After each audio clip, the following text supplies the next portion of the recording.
This week, Archie Agarwal from ThreatModeler will join us for a feature interview on the program today. We're going to talk about threat modeling. It's going to be a lot of fun. In our stories of the week, how to recognize and prevent burnout in a startup. 5 IoT predictions for the year that have to do with cyber security. What exactly is your income statement telling you? I can tell you what mine tells me sometimes. I need more income.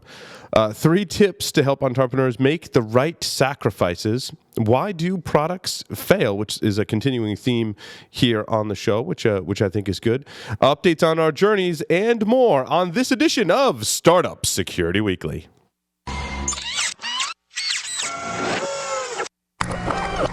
This is a Security Weekly production.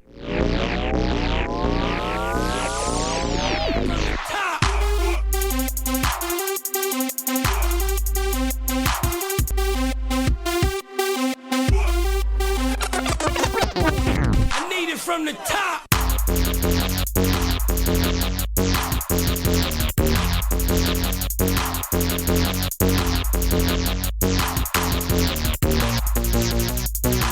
Brought to you by Gain control of cyber risk with Tenable.io, the first vulnerability management platform built for today's elastic assets like cloud, containers, and web apps. Discover a fresh, asset-based approach that prioritizes vulnerabilities while seamlessly integrating into your environment. Improve ROI with the first elastic licensing approach based on assets, not IP addresses. Tenable.io delivers the data and context you need to secure your elastic attack surface. Start your free Tenable.io trial by visiting Tenable.io. IT Pro TV, an easy, entertaining approach to online IT training. Access over 2,000 hours of up-to-date, high-quality video content live and on demand via Chromecast, Roku, Amazon Fire TV, Apple TV, PC, or your mobile device. IT Pro TV's premium membership grants access to all courses, transcripts, virtual machine labs, and transcender practice exams. Corporate and group pricing are available. For a free 7-day trial and 30% off the life of your account, visit itpro.tv/startup security and use the code SS30.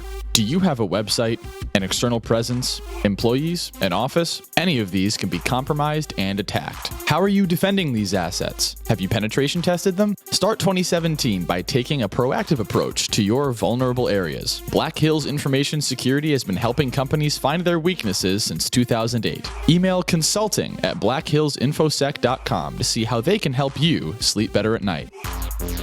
Welcome, everyone, to Startup Security Weekly. This is episode 25 for February 3rd.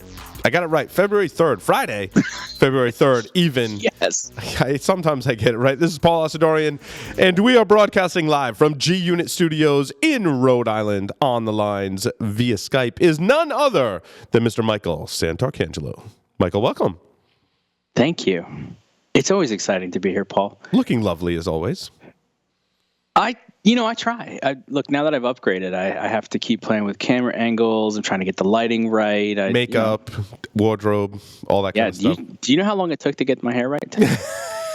I had to put some time in on this. The right kind of polish. It's a process. I get it. This doesn't happen by itself.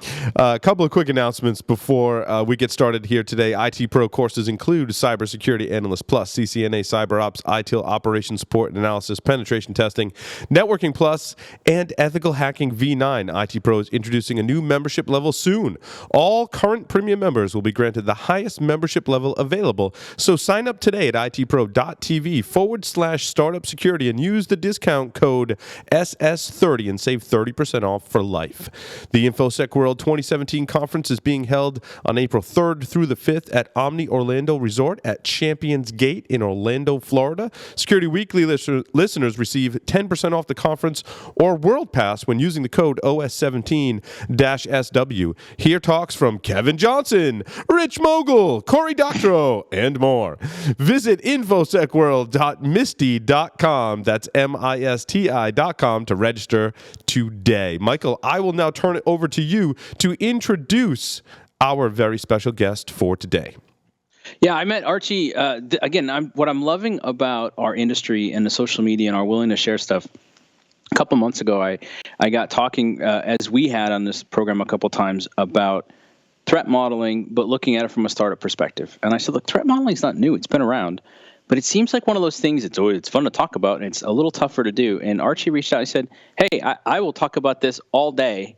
What do you want to talk about? And we had a great series of conversations. So Archie joins us. So what's great is he is a startup. He's focusing on threat modeling in a way that's, I think, going to advance the industry. And I've got some questions around how other startups can use what he knows about threat modeling to help them in the early stages of the startup. So, Archie, welcome to Startup Security Weekly. Thanks, Michael. No, Archie, my first question actually is in doing some consulting in the security space, and when we get talking about threat modeling, I often find it's not an activity that everyone does in the right stages or in all phases of their different development efforts. Was that the problem that you identified, or just one of the problems you identified when you went and created your startup focusing around threat modeling? See, in my experience, I was actually doing threat modeling back in 2005. And my challenge at that time was how to deal with 2,000 applications with quarterly releases. And so with the focus was like, okay, threat modeling is going to be there sooner or later as the industry matures. And industry is actually maturing, and it's kind of at a place where threat modeling is becoming mainstream. But when I started the company, we were way too early. And it gave us the time to kind of put something together, show it to different people in the industry, gather their feedback, and mature the technology. So I guess I just enjoyed threat modeling, and I kind of just thought that, okay, maybe I can come up with something which is a bit more innovative, which could help industry scale to a level of 5,000 or 10,000, but also educate to a certain level that if you look at threat modeling, the way it's being done is people look at, let's build a threat model for this application in isolation and that application in isolation. But that's kind of not what the true potential of threat modeling is. I mean, you're doing all the scannings and everything, and we scan one application, we find a list of vulnerabilities. Does that give us the complete picture? No. I mean, that application is not running in isolation. That application is interacting with 50 other applications and all that stuff. That's where threat modeling comes in, to kind of give you the big picture, not just the threats or vulnerabilities in that particular application, but from other sources, whether it's from interaction, whether it's from shared hosting, and so on and so forth. So it's still a lot way to go. You're going to see threat modeling mature in the next 3 to 5 years, but at least the industry has actually recognized that they need it, and they've started the journey. So as they go, we're going to see more and more advancements. Archie, many people will come to me and say, we think threat modeling is great. However, we have thousands of applications, and we as the security team are one or two people, maybe two, let's say two people, and we can't possibly do a complete threat model for all of those applications. How do we solve that problem, and does your specific product and company address that issue as well? And you're exactly right. That's where you will see a lot of companies have a job opening for 5 threat modeling experts or 10 threat modeling experts, and they can't find it. So what they're doing is they're getting the network security guys or application security guys and say, okay, you guys handle threat modeling. And it is not going to be handled by a set of people. You can have 5 people, 10 people building threat models, but threat modeling is not like I did it once and I'm done.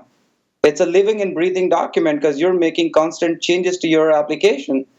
So it's one thing that I built a threat model. It's another that I maintain that threat model. So the way ultimately industry is going to go, the path the industry is going to take is decentralize it and set it up as a self-service model. If you have to build a threat model, you need the developer or the architect to provide you the information. Why not we implement it in a centralized platform, have it as a self-service model, let those architects or developers put that information in a centralized tool, and let the tool be enough. Yeah. Doesn't even, I mean, I was listening to you. I was originally going to ask about whether that means this is a competency that a lot of people should acquire versus a specialized skill set. You already answered that question.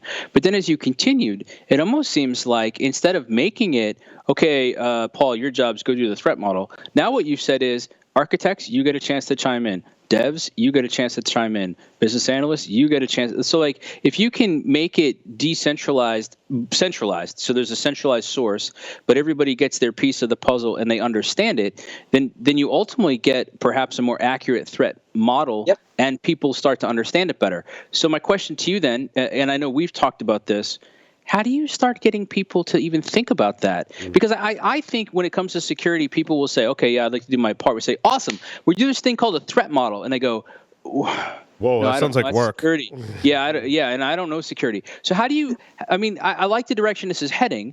How do you get them to start thinking about it differently or recognizing that their knowledge is in fact good enough? Actually, I would actually take even a further step back. And I say, look, if I'm going to get architects and developers involved, security is not their primary job.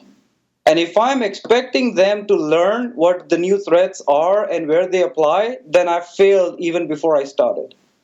So this is where when I started working on the tool, my goal was I take the functional information about the product from the architects or the developers and put the intelligence into the tool so that the tool tells you what threats are applicable and what controls you can implement to mitigate it. And this is where the security team comes in. Their job is to make sure that the intelligence is there in the tool and it's constantly updated, and they're providing governance and guidance to the architects or developers and helping them build a threat model, because all they're doing is providing functional information in the tool. You know what I love about that is it hits that magic combination when I think problems are best solved in the enterprise or small businesses, right? Where you have that combination of people, processes, and technology working together to solve that problem. So you hit the nail on the head in terms of solutions that I really like that really combine that, right? Because you're not saying like, hey, this is magic. Like you just drop your application in and magically you have a threat model, right? If everyone could come up with products like that, a lot of us would have our own islands and we'd get together for big parties. But it is a combination of those three things and somewhat of an educational process for others in the organization that play a role. So I think that's awesome.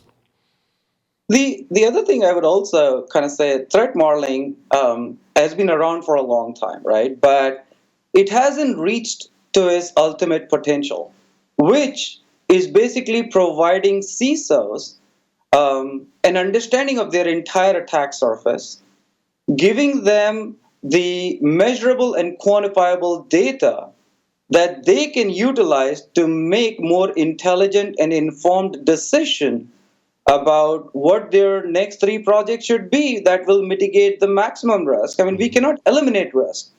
But if you look at a CISO today, they can't even measure what they have accomplished so far. And it's a very big challenge for them to go to their CFO and board and say, look, I want $10 million or $25 million because I want to do this. And they'll be like, okay, what are you going to do? Well, I'm going to implement WAF, or I'm going to implement RASP, or I'm going to implement this. Okay, what will that get me? Well, hopefully we'll be able to minimize a lot of risk. But if you do I think what most people do is they say, what will it get me? Security. And then they do the jazz hands, right? And they go, I'm security. We're going to have that. Listen, this is the part, Archie, that got me really excited when we were talking, because, and we are going to, before you leave, I want your opinion on how to help non-security startups think about threat modeling, because they're probably stuff that they don't know about yet. So you got all the time to think about it. And if you're watching us, we're going to answer that. But I want to go back to this because I was fascinated by that. I am running into security leaders all over the place that are both struggling with how they can communicate to the board and to other parts of the business. And they're not exactly sure what the best 3 things are. And I've started to look at it more and more. It's almost like we have an analysis paralysis. I can't afford to fail, and I have to do something, and there's a ton of pressure on me, and I don't really have the budget and resources I want. What am I supposed to do?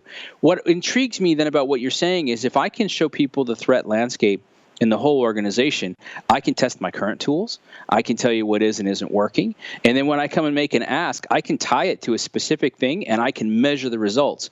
And I know that may sound a little terrifying to some people right now, but man, if you can actually solve the problem, measure the results, improve, and just have 3 big wins, you'll get more budget next year. I almost guarantee it. Now, is that how it's rolling out, Archie, as you see people adopting this approach?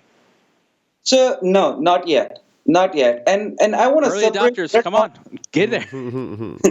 I want to separate threat modeling and threat modeler, Threat Modeler is a tool which will help you automate threat modeling. But threat modeling in itself, as a process, it should get you there, should be able to give you all the quantifiable data that you need. And for a CISO to say, okay, I've got 2,000 threats of this and 5,000 threats of this, and I'm going to go buy a WAF. Well, maybe I should buy a RASP, and I can quantify that, okay, if I'm mitigating 0.03% of my risk by buying a WAF and 1.8 by buying a RASP, now it's a quantifiable way for him to kind of say, okay, this makes a lot more sense. Or the other challenge, and this is a CISO that actually told me this, is they've got all the security tools under the sun, but they don't know where to use them. Yep. In a sense, like all these new threats, can I use an existing tool to mitigate even 1/3 of this or even 1/5 of this? Because that way I don't have to ask for a new budget. I can reuse the tools that I already have in my tool chain. So those are some of the challenges. After talking to a lot of CISOs, I've realized, and that's kind of where Threat Modeler is heading, and that's kind of where we want to take threat modeling. Well, and so let's talk about that for a second. So you're in a startup. So when did you break out and form your own company? So in 2010 is when Threat Modeler. So we started as a consulting company. That's why the name MyApp Security came out. And then in 2011, and actually Threat Modeler is going to turn 6 next week. Is when we came out with a proof of concept version. And that time, nobody was talking threat modeling except for a very select few companies. But since I had a huge connection, while I was working for Citi or when I was at White Hat, and I was also kind of, engaged with WASC and OWASP. So I reached out to a lot of those Fortune 1000 companies, and I gathered their feedback. And then in 2013 is when we came out with a commercial tool. And that's kind of where at that time the focus was educate the industry on why they should do threat modeling. Today our focus is educate the industry on what threat modeling can do for you. What's interesting? All right, so Paul, you and I have talked a couple of times about the challenges of being a services company and then making that transition to products. And we're seeing that more and more. So Archie, when you guys started as a services company, was your service threat modeling, or it was more of AppSec, and by the way, one of the things we can do is threat modeling, and then you saw an opportunity? So AppSec as a whole was it. So whether it's developer training, whether it's threat modeling, pen testing. So it was AppSec as a whole is how we started. But the idea was to kind of, generate some revenue and start working on the tool. And that's kind of what we did. I mean, we're still self-funded so far. So, we don't have any investors as of today. But that's kind of hopefully we might change that sooner. But, so far, we've been by ourselves without any investors. Now, are you still a services business, or have you now put your whole focus on being a products organization? We are a total product organization, and our services are around our product. All right. So what did you learn in that process? What would you say, like reflecting back on it, would you have started as a product, or was the services background helpful? Are you glad you made the switch and break? Should you have made it sooner? Just kind of give us a couple high notes on how that went. See, it comes down to how you want to do this. If you get investors and if you have the money, then go with the product. Why even think of services doesn't really matter, right? Because if you ultimately want to go down the path of product, then focus on that. To me, it was like, coming from a technology background, started off as a developer myself, so I knew I can handle the product development by myself. So the reason I went into services was, let's get some revenue, and I was able to get $150,000 to $200,000 through those services, which I invested into the product. All right, that makes sense.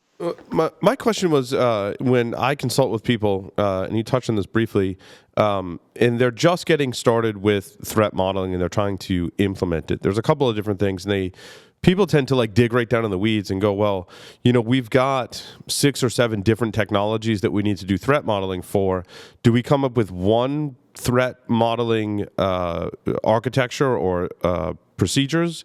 or do we have 6 different ones and somehow integrate those into a platform, right? Because Microsoft has their threat modeling platform.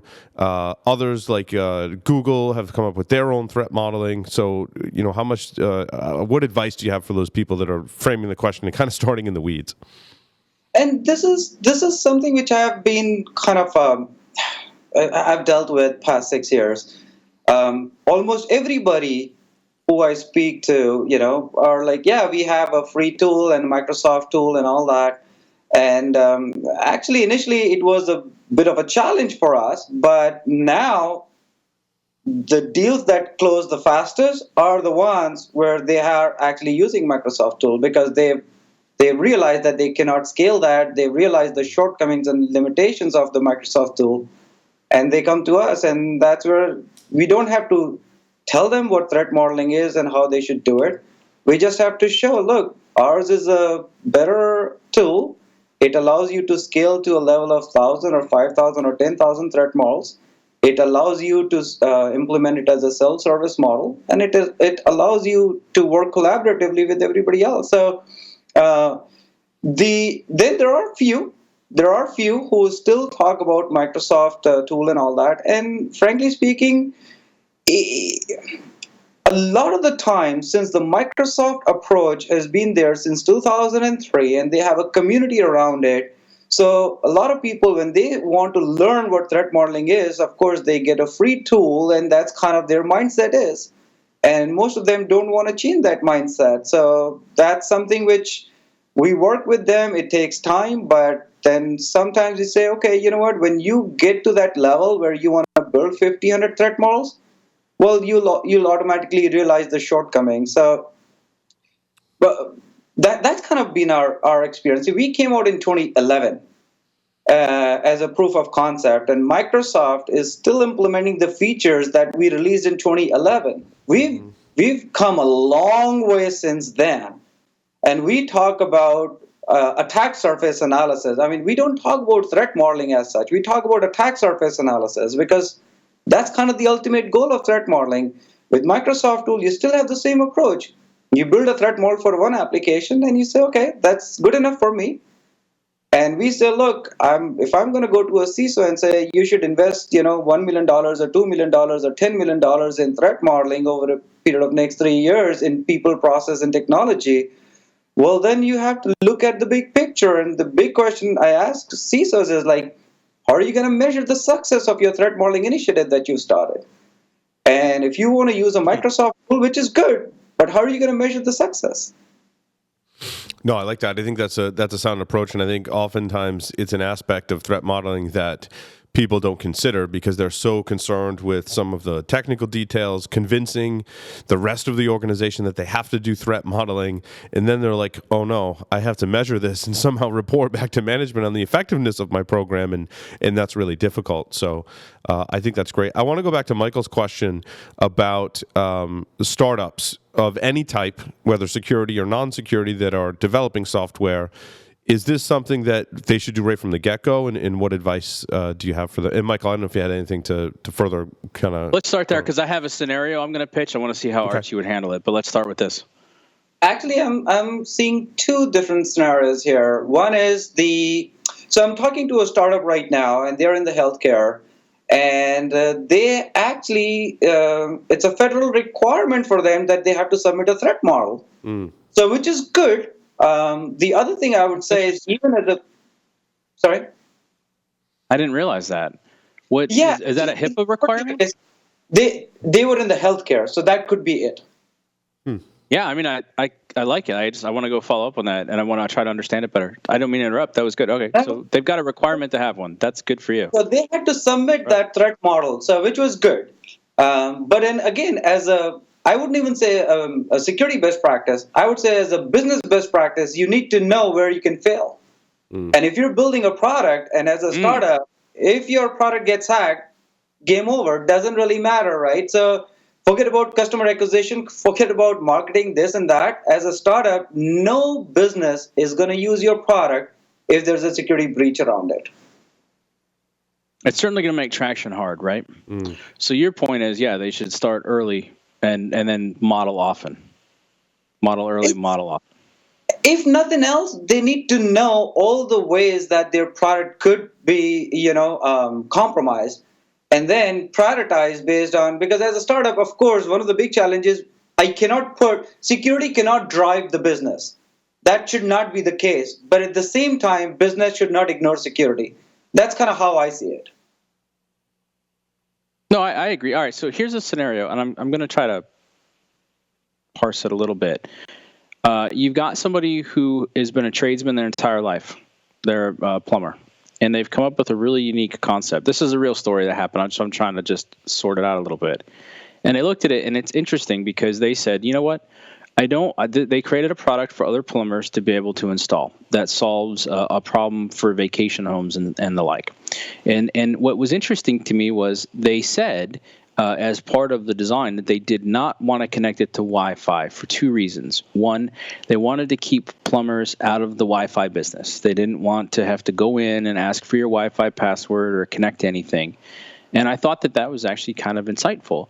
And they said, so what we did instead was we got a 3G chip and we use cellular, and that's how we can control this as well as how it reports out. And so I was listening to it. And Paul, this is when I was asking you all the questions about embedded devices and, okay, if you were only going to ask 3 questions, what would you ask? And I think, I kind of came back to them and I said, okay, where did you get the firmware? Did you test it and validate it? How do you update the firmware, and how will you update the firmware? And what happens if somebody hijacks this and changes the settings on it? What's the implication? And they looked at me and they said, I have no idea, I have no idea, I have no idea. And who would ever do that? And I said, you don't know my friends. My friends would do this. My friends would totally do that. Now, what's interesting is they then were like, whoa, hold on. Okay, we hadn't thought about this. Let's talk about it. How do we then, so in that scenario, Archie, they don't have security background. They don't have security experience. I thought it was insightful that they said, we don't want to create problems, and so we'll build a self-contained unit. But then they kind of said, well, it's cellular. Who can hack cellular? And obviously we know a lot of people that can play with that. But the thing was, how do we get startups to start thinking about it? Because when you say, well, you want to know where it fails, I'm not even sure that they knew where to ask those questions. So how do we get somebody like that? They've got a good idea, but they're connecting now. It's an Internet of Things. They're using cellular. They're connecting on Wi-Fi. How do we introduce them to threat modeling and not daunt them with it and say, well, if you got 2 weeks, 3 weeks? Come on, sit down. I'll show you. I want to get to where we say it's a couple hours, no more than a day, and you're going to have some pretty good parameters for what you need to think about in your company. That's all I want. Where would you start in something like that? Look, if you talk about this specific scenario, I think show like yours is where it has to go to every startup's hand to kind of, even if it doesn't apply to their specific scenario, just to kind of get them thinking that, okay, in my scenario, what could be the issue? At least let me get somebody who can educate me on that. But because that's a very common thing. Anybody who's not a security guy or who's not even remotely related to security is never going to think about it. And people who are related to security don't think about it, let alone those who aren't. So it has to come through education some way or the other. All right, so let me ask you the second part then. Let's say that we can start propagating, and let me just be clear. If you're listening to this program, I would say, Paul, not to speak for you, but I think you'd be entertaining it as well. Anybody who's got a startup idea and wants somebody to kind of spitball ideas back as to what could or couldn't go wrong or things to think about, write in. We'll tackle it, or we'll push it out to somebody in the community that's able to help you with that. So, Archie, let's say that people take us up on that offer, and now they come back and they got 10 things. From your background in threat modeling, knowing that they don't know what you know, but they now got hit with a list of 10 things, what should they do with that list? Because some of them they're going to look at and say, when Mercury's in retrograde and a hacker listening to Barry Manilow attack, no, that's not going to happen. And they might be right on that. Then again, I think hacking by Barry Manilow is probably the new rage. So we shouldn't be so quick to discount that. They got a list. It might be 10. It might be 100. We're at that basic step. What guidance would you have for somebody, Archie, to settle down and focus on a couple of things that actually matter? Simple. If you have a list of 10 or 15, 20 or 100, all I need to do is go over that list, understand what they are, and say, this I accept, this I cannot. This is a showstopper. This is something I can live with. This is I can accept. This is I can defer. And that's basically the whole premise of threat modeling. We give you a list of all the ways your system can be compromised. You go over that list, you generate the risk rating based on impact, likelihood, and other scenarios, and say, okay, these out of these 100, these 12, well, they got to be fixed now. For the rest 88, let's plan. So it sounds like then too that. So it sounds like if I'm a startup, one of my challenges is going to be finding somebody I trust in the security community to help me come up with the list. And then I might need a little bit of their help to think through the impacts and some of the relativity of it. But basically what you're saying is I can get down to a list, and I know I've got it right when I can come back and say, okay, I've looked at it and I think these 10 are reasonable. Here's what they are. Here's a potential impact. Here's what I'm able to do about it. And I would say if 3 or 5 different people look at it and go, yeah, that seems about right. We'll quibble. People always want to quibble on whether you use the Oxford comma or not, whether they like your capitalization or not, whether they agree with their ordering or not. But if basically they look at it and go, yeah, it seems about right, then I think you're more or less in good shape. Am I understanding properly? I'll put it in the example that you gave, right? So to the same plumber, you asked him 4 questions and 5 questions. And out of that, he would be like, look, firmware, I don't know where I got it from, but I'm pretty happy with it for now. I don't need to update it for another 3 months, so I'll deal with it at that time. But what if somebody, hacks it while I'm connecting and all that? Okay, that's a big problem for me. Okay, how can we address it? So now he found a problem that he needs to address immediately, and the rest he's going to plan it out. He's going to say, okay, you know what? If this firmware is not good enough, maybe I'll go to somebody else. But for now, this is something at least I'll verify it is coming from a trusted source, and that's kind of how we have to educate people. We cannot make them fix everything, and that's something I think security industry as a whole understands. You cannot fix everything, so let's prioritize. Well, I think the security industry needs to understand that. I would actually, not to be argumentative, and I try to be optimistic. I think that we think that because everything can be hacked, everything has to be patched, and everything has to be fixed. And maybe in an ideal setting, that's awesome. But I think sometimes in reality, it's about prioritization of it. And the thing I keep looking at is, the whole concept of minimum viable security is it just needs to match a minimum viable product. You've given me a lot to think about, which means I'm going to come back and ask you more questions, Archie, because as we go forward, right, and remember, our goal here on this program is to legitimize security as a conversation in a startup community. So I never want anybody listening to our show to think that what we're advocating is all that stuff you're doing, yeah, forget about that. No. All we're saying is this is a conversation to have earlier rather than later, and it informs subsequent steps. And if you understand there might be some small choices you make now that pay off big later, and or you can avoid some mistakes later just by thinking through and asking the question. And so, take a day or so, maybe reach out to some people that you trust, and you can move that in the right direction. So if you're in the enterprise and you're working with startups, good questions to ask them. If you're in a startup community, good questions to ask them. If you're part of a makerspace, working with people around, right? It's all about asking the questions and getting them started, and then we'll elevate it up. And so, Archie, this was a lot of great insight, and I really appreciate that. Just one final thought when we're talking about evaluating products, especially in IoT or any product, right? I think the question that you have to answer and include security in your answer is very similar to questions you asked, Michael, but it comes down to the integrity of the software, the integrity of the device. And as an investor, as a consumer, as a security person, and hopefully when we get to the point where the people that make these products are asking the question of themselves of how do I preserve the integrity of my device, of my software product, right? And that's really what it comes down to. And security has to be an aspect of that integrity. Certainly there are other things that speak to the integrity of the device. Michael, in your example, the IoT device that does something with plumbing, you don't want it to catch fire or you don't want it to cause a leak. So if you're thinking about those things, security just has to be an equation in those other aspects. So yeah, it almost factors into the experience of it, right? And that's again, that's where the threat modeling comes in. Like, because what's interesting, I guess, is that on the threat modeling side, we can look at all the horrible bad things, but we can also say how does whether the widget looks this way or this way improve. And if we could say, hey, if you do this and it's a simpler path, you've actually reduced the attack surface and it's better for everybody. That's a design decision, and that advances it. So I think, too, we've got to start looking at some of those positive benefits for startups as well as enterprises. So it's exciting. Think of it the same way that when the mobile application, the native app started to come out, everything was stored in clear text. I wanted all the permissions that are, provided or that could be provided. And ultimately, that's once that started to kind of, when the media and the cybersecurity industry started to make some noise about that, at least most of the companies started to take that seriously and kind of said, all right, I'm not going to ask for all the permissions. I just need the right permissions. I'm going to start encrypting and all that.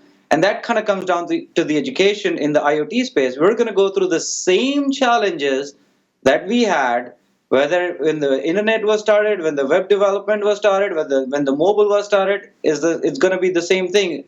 History repeats itself. That's what it's all about. Mm. Yeah. Well, Archie, thank you very much for appearing on Startup Security Weekly. It was wonderful speaking with you and raising some awareness around threat modeling, which I think is super important, especially for startups, as we identified. So thank you again. Thanks, guys, for having me.